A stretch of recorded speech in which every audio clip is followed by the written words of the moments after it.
நம்மளுடைய ஐம்பூதங்கள் நீர், நெருப்பு, ஆகாயம், காற்று, நிலம் இதன் மூலமா நம்மளுடைய விவசாயத்துக்கு ஆபத்து வரும்னா யாராச்சும் நம்புவீங்களா?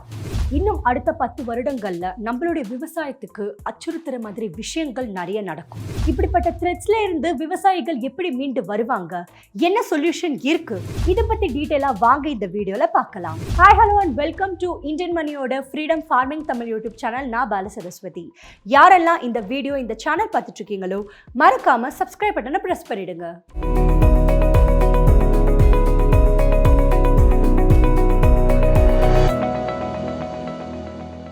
நம்மளுடைய உலகத்துல விவசாயம் ரொம்ப ரொம்ப ஒரு முக்கியமான ஒரு விஷயம்.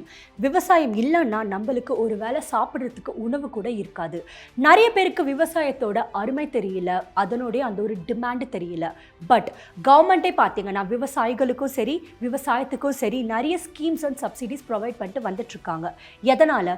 ஏன்னா கண்டிப்பாக ஃப்யூச்சரில் உணவோட டிமாண்டு ரொம்பவே அதிகமாக இருக்கும். விவசாயத்துக்கு உண்டான ஒரு இம்பார்ட்டன்ஸை கண்டிப்பாக தெரிய வைக்கணும், விவசாயிகளுக்கு ஹெல்ப் பண்ணணும்னு சொல்லிட்டு கவர்மெண்ட்டே நிறைய விதத்தில் ஹெல்ப் பண்ணிட்டு வந்துட்டுருக்காங்க. ஆனாலும் பார்த்தீங்கன்னா இப்போ நாம 2022 இருக்கும். 2050 விவசாயம் எப்படி இருக்கும்னு நான் ஆல்ரெடி ஒரு வீடியோ இதே சேனல் அப்லோட் பண்ணியிருக்கேன். யாரெல்லாம் இந்த வீடியோ பார்க்கலையோ உடனடியாக போய் பாருங்க. உங்களுக்கு தெரியும் விவசாயம் 2050 அப்போ எப்படி இருக்கும், அண்ட் ஃபுட்டுக்கான டிமாண்ட் எவ்வளோ அதிகமாக இருக்கும், பாப்புலேஷன் எவ்வளோக்கு எவ்வளோ அதிகமாகுதோ கண்டிப்பாக ஃபுட்டோட டிமாண்டும் அதிகமாகும். நிறைய பேர் ஃபுட் இல்லாமல் கண்டிப்பாக கஷ்டப்படுவாங்க. அது மட்டும் இல்லாமல் இன்னும் நிறைய கஷ்டங்கள், நிறைய பெனிஃபிட்ஸ் கூட வரதுக்கான சான்சஸ் இருக்குது. ஸோ இது எல்லாமே நீங்கள் அந்த வீடியோ பார்த்தா கண்டிப்பாக உங்களுக்கு தெரியும். ஸோ மறக்காமல் போய் பாருங்கள். பட் இன்றைக்கி நம்ம இந்த வீடியோவில் வெறும் த்ரெட்ஸ் பற்றி மட்டும்தான் பேச போகிறோம். அதாவது அடுத்த 10 வருஷத்துக்கு அக்ரிகல்ச்சர் நம்மளுடைய விவசாயத்தில் எப்படிப்பட்ட த்ரெட்ஸ்லாம் வரும், அதுலேருந்து எப்படி நம்ம மீண்டு வர்றது, இந்த மாதிரி நிறைய விஷயங்களை வாங்க டிஸ்கஸ் பண்ணுவோம். முதலாவதா நம்மளுடைய விவசாயம் பார்க்கக்கூடிய ஃபர்ஸ்ட் அச்சுறுத்துகிற விஷயம் என்ன அப்படின்னு கேட்டிங்கன்னா கிளைமேட் சேஞ்ச், அதாவது வானிலை மாற்றம்.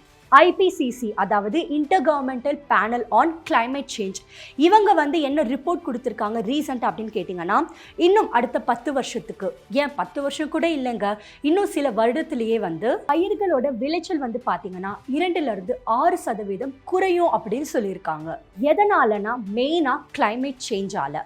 அண்ட் எப்படிப்பட்ட மாற்றங்கள்லாம் நடக்கும் கிளைமேட் சேஞ்ச் ஆறதுனால அப்படின்னு கேட்டிங்கன்னா வறட்சி, அதாவது ட்ராட், வெப்பம், ஹீட் வேவ்ஸ் நிறைய வரதுனால, வெள்ளம், ஃப்ளட்ஸு, புயல்கள், ஏன்னா நிறைய சூப்பர் ஸ்டார்ம்ஸ்லாம் வரக்கூடியதுக்கான சான்சஸ் இருக்குது. அண்ட் கண்டிப்பாக புயல்கள்னாலையும் விவசாயம் கஷ்டப்படும் அப்படின்னு சொல்கிறாங்க. வானிலை நிலையற்ற தன்மை, அதாவது வெதர் வொட்டாலிட்டி, பருவம் மாறிக்கொண்டே இருக்கிறது, அதாவது ஷிஃப்டிங் சீசன்ஸ், நிறைய பூச்சி தொல்லைகள், அதாவது இன்செக்ட்ஸ் இன்ஃபெஸ்டேஷன்ஸும் வரதுக்கான சான்சஸ் ரொம்ப நிறைய இருக்குது. இப்படிப்பட்ட மாற்றங்கள் நிறைய உருவாகும். மற்றும் விவசாயம் பார்த்தீங்கன்னா அதோடைய பயிர்களோட விளைச்சல் ரொம்ப ரொம்ப குறைவாக இருக்கும். அது மட்டும் இல்லாமல் அனிமல்ஸ்க்கு டிசீஸ் பரவறதா இருக்கட்டும், மேலும் சில விவசாயம் அழியக்கூடிய நிலைமைக்கும் போகும் அப்படின்னு சொல்லப்படுது. சரி, ஆபத்தை பற்றி நம்ம பேசியாச்சு. இப்போ இதற்குண்டான சொல்யூஷன் என்ன அப்படின்னு கேட்டிங்கன்னா கிளைமேட் சேஞ்ச் அப்படிங்கிறது ஒரு நேச்சரான ஒரு விஷயம், அதாவது இயற்கை சம்மந்தப்பட்ட ஒரு விஷயம். அதில் நம்ம எதுவுமே பண்ண முடியாது. நம்ம பண்ண வேண்டிய ஒரே ஒரு விஷயம் என்ன அப்படின்னு கேட்டிங்கன்னா இப்படிப்பட்ட ஒரு ஆபத்தெல்லாம், அதாவது இப்படிப்பட்ட ஒரு அச்சுறுத்தலான விஷயங்கள்லாம் நிறைய வரும். இதிலிருந்து நம்ம மீண்டு வரத்துக்கு முன்னாடியே நம்ம ப்ரிகாஷனரியாக நிறைய விஷயங்கள் பண்ணி வைக்கணும். எக்ஸாம்பிளுக்கு இப்போ வறட்சி ரொம்ப அதிகமாக இருக்குது, விவசாயம் பண்ண முடியல, அந்த மாதிரி ஒரு சிச்சுவேஷன் வரும்போது வாட்டர் நம்ம முன்னாடியே நிறைய சேமித்து வச்சுருந்தோம்னா விவசாயத்துக்கு ரொம்ப அதிகமாக பயன்படக்கூடியதாக இருக்கும். ஸோ இந்த மாதிரி நீங்கள் ஒரு ஆபத்துக்கோ ப்ரிகாஷனரியாக நிறைய திங்ஸ் நீங்கள் முன்னாடியே பிளான் பண்ணி வச்சு, ஏன்னா 10 வருடம் ஒரு டிகேடுன்னு வரத்துக்கு இன்னும் நிறைய வருடங்கள் இருக்குது. ஸோ அதனால் இப்போத்துலேருந்தே நம்ம அதற்கேற்ப முன்னாடியே நிறைய விஷயங்கள் பிளான் பண்ணி வச்சு எல்லாமே ப்ராப்பராக சேவ் பண்ணி வச்சோன்னா கண்டிப்பாக இந்த கிளைமேட் சேஞ்ச் என்னதான் வந்தாலும் அதுலேருந்து தப்பிக்க, அதுலேருந்து கொஞ்சமாச்சும் மீண்டு வரத்துக்கு நம்மளுக்கு ஒரு சொல்யூஷன் இருக்கும். மேலும் அட்வான்ஸ்ட் டெக்னாலஜிஸ் நிறைய வளர நிறைய டைப்ஸ் ஆஃப் ஃபார்மிங்ஸ் இப்போ சயின்டிஸ்ட் கொண்டு வந்திருக்காங்க. பாலிஹவுஸ் ஃபார்மிங்காக இருக்கட்டும், ஸ்பைரோலினா ஃபார்மிங்காக இருக்கட்டும், ஹைட்ரோபோனிக் ஃபார்மிங்காக இருக்கட்டும், இந்த மாதிரி நிறைய விவசாயம் நம்ம இயற்கையை நம்பி இல்லாமல் நம்மளுடைய டெக்னாலஜியை நம்பி பண்ணக்கூடிய ஒரு விஷயம். ஸோ இதனால் அட்வான்ஸ்டு டெக்னாலஜி மூலியமாகவும் ஏதாவது ஒரு சொல்யூஷன் கண்டிப்பாக நம்ம தேடி ஆகணும். ரெண்டாவதாக நம்ம பார்க்கக்கூடிய த்ரெட் நீர் மற்றும் நிலமோட பற்றாக்குறை, அதாவது water and land scarcity. Climate change ஆகிறதுனால ஃபஸ்ட்டு அடிபடுறது என்னன்னா வாட்டர் ஸ்கேர்சிட்டி தான். ஏன்னா வந்து இப்போது ஒரு இடத்துல வந்து ரொம்ப நிறைய மழை பெய்யுது, ஒரு இடத்துல வந்து சுத்தமாக மழையே பெய்ய மாட்டேங்குது. ஸோ இதனால் வந்து என்ன ஆகும், வாட்டர் சப்ளைக்கான டிமாண்ட் வந்து ரொம்ப அதிகமாகும். இது வந்து முழுக்க முழுக்க கிளைமேட் வந்து எப்படி வரப்போகுது அதை பொறுத்து தான் இருக்குது. இப்போ வந்து ரொம்ப அதிகமாக ஹீட் வேவ்ஸ் இருக்குது, டெம்பரேச்சர் ரொம்ப அதிகமாக இருக்குது அப்படின்னா கண்டிப்பாக வந்து அந்த வறண்ட ஒரு பகுதியில் தண்ணீர் கிடைக்கிறது ரொம்பவே கஷ்டமாக இருக்கும். இதுவே வந்து மழை ரொம்ப நிறைய பெய்யுது, ஸோ இருக்கிற நிலம்லாம் போயிடுச்சு அப்படின்னா கண்டிப்பாக அதன் மூலியமாக கூட விவசாயம் வந்து பாதிக்கப்படும். சப்போஸ் டெம்பரேச்சர் இதே மாதிரி வந்து ரொம்ப அதிகமாக போயிட்டே இருந்தது அப்படின்னா ஒரு விவசாயமும் சரி, லைஃப் ஸ்டாக் அதாவது ஒரு கோட் ஃபார்மிங்காக இருக்கட்டும், பவுல்ட்ரி ஃபார்மிங்காக இருக்கட்டும், இல்லை வந்து டெய்ரி ஃபார்மிங்காக இருக்கட்டும், இந்த மாதிரி ஒரு லைஃப் ஸ்டாக் ஃபார்மிங்கை கூட நம்மளால் வந்து பண்ண முடியாது, நிறைய கஷ்டங்கள் வரும் அப்படின்னு சொல்கிறாங்க. சரி, இதுக்கெல்லாம் வந்து என்னதான் சொல்யூஷன்? ஃபஸ்ட்டு வந்து இந்த நீர் பற்றாக்குறை எதனால் உருவாகுது? ஸோ நீர் சேமிக்கிறதுக்கு நம்ம முன்னாடியே வந்து ப்ராப்பராக பிளான் பண்ணி வச்சுக்கணும். Example, rain water harvesting. இப்போ ஒரு இடத்துல எக்ஸஸ் ரெயின்ஃபால் ஆயிருக்கு அண்ட் அந்த லேண்டு எல்லாமே வந்து அழிஞ்சு போச்சு, பாழாயிடுச்சு. ஒரு லைஃப் ஸ்டாக்காக இருக்கட்டும், இல்லை வந்து அக்ரிகல்ச்சரல் ஃபார்மிங்காக இருக்கட்டும், எல்லாமே வந்து அழிஞ்சிடுச்சு. ஆனால் நீங்கள் வந்து வந்த ரெயினை சேமித்து வச்சிங்கன்னா அது வந்து எவ்வளவு யூஸ்ஃபுல்லாக இருக்கும்.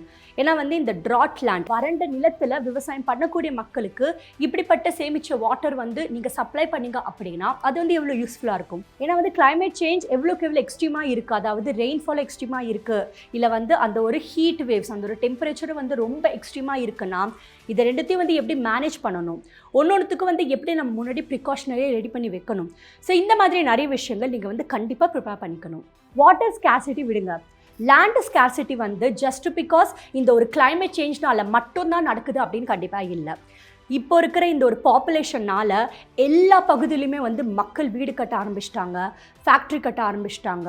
நிறைய பச்சை பசேல்னு இருக்கிற நிலத்தில், அதாவது விவசாயம் பண்ணக்கூடிய நிலத்தில் வந்து பார்த்திங்கன்னா நிறைய பேர் வீடு கட்டுறாங்க, ரோடு கட்டுறாங்க, இல்லை ஏதாவது ஒரு பில்டிங் கட்டுறாங்க. இதனாலே வந்து இந்த லேண்டுக்கு உண்டான டிமாண்டும் ரொம்பவே அதிகமாகிட்டு போகுது. ஸோ லேண்டே வந்து இல்லாமல் போனால் எங்கே தான் விவசாயம் பண்ணுவாங்க? ஸோ நம்ம கிளைமேட்டை மட்டும் குத்து சொல்ல முடியாது. நம்மளுடைய மக்கள் நிலத்துக்கும் வந்து இம்பார்ட்டன்ஸ் கொடுத்து, விவசாயத்துக்கும் இம்பார்ட்டன்ஸ் கொடுத்து, விவசாயத்துக்காக லேண்டை வந்து நம்ம தனியாக ஒதுக்கி அதுக்குமே வந்து ப்ராப்பராக முன்னாடியே எல்லாமே ப்ரிப்பேராக பண்ணி வச்சாங்க அப்படின்னா கண்டிப்பாக வந்து விவசாயம் நல்லபடியாக போகும். ஏன்னா வந்து சில விவசாயம் வந்து சில இடத்துல மட்டும்தான் பண்ண முடியும். ஃபார் எக்ஸாம்பிள், நாம் வந்து டீ இல்லை காஃபி எடுத்துப்போம். ஸோ டீ இந்த பிளான்டேஷனில் வந்து பார்த்திங்கன்னா ஹில் ஏரியாஸில் மட்டும்தான் பண்ண முடியும். இது வந்து நார்மலான ஒரு ஏரியாஸில் பண்ண முடியாது. ஸோ இப்படி இருக்கும்போது நம்ம வந்து அங்கேயுமே ஏதாவது ஒரு பில்டிங் இல்லை ரோடு கட்டினா என்ன ஆறுது? ஸோ இது எல்லாமே வந்து முன்னாடியே கருத்தில் கொண்டு கவர்மெண்ட்டும் சரி, மக்களும் சரி, விவசாயத்துக்குன்னு ஒரு நிலத்தை வந்து ஒதுக்கி வச்சு விவசாயிகளுக்கு சப்போர்ட் பண்ணால் மட்டும்தான் கண்டிப்பாக இந்த ஒரு த்ரெட்ல இருந்தும் விலக முடியும். மூணாவது நம்ம பார்க்கக்கூடிய thread invasive species and disease, அதாவது ஆக்கிரமிப்பு இனங்கள் மற்றும் நோய்கள். ஆல்ரெடி நாம் எல்லாருமே இந்த கொரோனாவால் ரொம்பவே சஃபர் ஆனோம் 2020 அப்போ. என்னதான் வந்து கொரோனா ஹியூமன்ஸ்க்கு மட்டும்தான் அஃபெக்ட் ஆகுதுந்தாலும் அதுக்கு முன்னாடியே வந்து நிறைய டிசீஸ் லைஃப் ஸ்டாக்குக்கு ரொம்பவே தொந்தரவு கொடுத்துருக்கு. அதாவது ஒரு கவுக்கு வரக்கூடிய டிசீஸாக இருக்கட்டும், கோட்டுக்கு வரக்கூடிய டிசீஸாக இருக்கட்டும், சிக்கன் மூலியமாக நிறைய டிசீசஸ் வந்து கண்டிப்பாக பரவறதுக்கான சான்சஸ் ரொம்ப அதிகமாக இருக்குது. ஸோ இதனால் மீட் ப்ரொடக்ஷன் ரொம்ப ரொம்ப கம்மியாகும், ஃபுட்டோட அந்த ஒரு டிமாண்டும் வந்து ரொம்ப அதிகமாகும். இனங்களோட ஆக்கிரமிப்பு இருக்குது அப்படின்னா இதிலிருந்து நம்ம வந்து எப்படி தப்பிக்கிறது? ஸோ அதற்கான சொல்யூஷனும் நம்ம வந்து முன்னாடியே ப்ரிப்பேர் பண்ணி வச்சுக்கணும். நான் ஆல்ரெடி சொன்ன மாதிரி அட்வான்ஸ்டு டெக்னாலஜிஸ் வந்து நிறைய வருது. ஆனால் என்ன தான் நிறைய வந்தாலும் கொரோனா வந்து முழுசாக கம்ப்ளீட் பண்ணுறதுக்கு இன்னும் மருந்து யாரும் கண்டுபிடிக்கல. அதாவது 100% கொரோனாவே வராமல் இருக்கிறதுக்கு இன்னும் யாரும் மருந்து கண்டுபிடிக்கல. என்ன தான் வந்து நிறைய பேர் ஃபர்ஸ்ட் டோஸ் செகண்ட் டோஸ் போட்டாலும் எல்லாருக்குமே கொரோனா வருது. ஸோ நம்ம டெக்னாலஜி பார்த்திங்கன்னா ஒரு டிசீஸ் புதுசாக வருது அப்படின்னா அதுக்கு மருந்து கண்டுபிடிக்கிறதுக்கே நிறைய மாதங்கள் வந்து எடுத்துப்பாங்க சயின்டிஸ்ட். ஸோ ஃப்யூச்சரில் ஏதாவது ஒரு லைஃப் ஸ்டாக் மூலியமாக வந்து டிசீசஸ் வருது, இல்லை வந்து வேறு டிசீசஸ் வந்து லைஃப் ஸ்டாக்கை டிஸ்டர்ப் பண்ணுது, அஃபெக்ட் பண்ணுதுன்னா கண்டிப்பாக வந்து அப்படிப்பட்ட ஒரு ஃபார்மிங், அதாவது ஒரு அனிமல் ஹஸ்பண்ட்ரி ஃபார்மிங் ரொம்பவே அஃபெக்ட் ஆகும். ஏன் இது வந்து லைஃப் ஸ்டாக்கு மட்டும் இல்லைங்க, அக்ரிகல்ச்சர் ரிலேட்டடாகவும் வந்து கண்டிப்பாக நிறைய டிசீசஸ் வரும். ஏன்னா கிளைமேட் சேஞ்ச் வந்து எவ்வளோக்கு எவ்வளோ வேர்ஸ் ஆகுதோ அவ்வளோக்கு அவ்வளோ வந்து ப்ராப்ளம்ஸ் நிறைய க்ரியேட் பண்ணும். ஏன் டிசீஸ் கூட பரவறதுக்கான சான்சஸ் கண்டிப்பாக இருக்கும். ஒரு நார்மலான விவசாயம் பண்ணாலே இன்செக்ட்ஸ் மூலியமாகவும் சரி, இல்லை வேறு விதமான பூச்சிகள் மூலியமாகவும் சரி எவ்வளவு அழிவு ஏற்பட்டிருக்கு. இப்போ வந்து நிறைய பேர் இந்த பெஸ்டிசைட்ஸ், இந்த ஒரு பெஸ்ட் கண்ட்ரோலாக வச்சுருக்கிறது எதனால், இப்படிப்பட்ட இந்த ஒரு பூச்சிகளாலேயோ இல்லை வந்து ஒரு டிசீஸ் வராமல் இருக்கிறதுக்கோ வந்து ஒரு மருந்து போடுறாங்க. ஸோ அதனாலே வந்து நம்ம சாப்பிட்ற உணவே மருந்து சாப்பிட்ற மாதிரி தான், அதாவது ஒரு பாய்சன் சாப்பிட்ற மாதிரி தான் இருக்குது. ஆர்கானிக் விவசாயம், அதாவது இயற்கை விவசாயம் வந்து ரொம்ப ரொம்ப கம்மியான பேர் தான் பண்ணுறாங்க.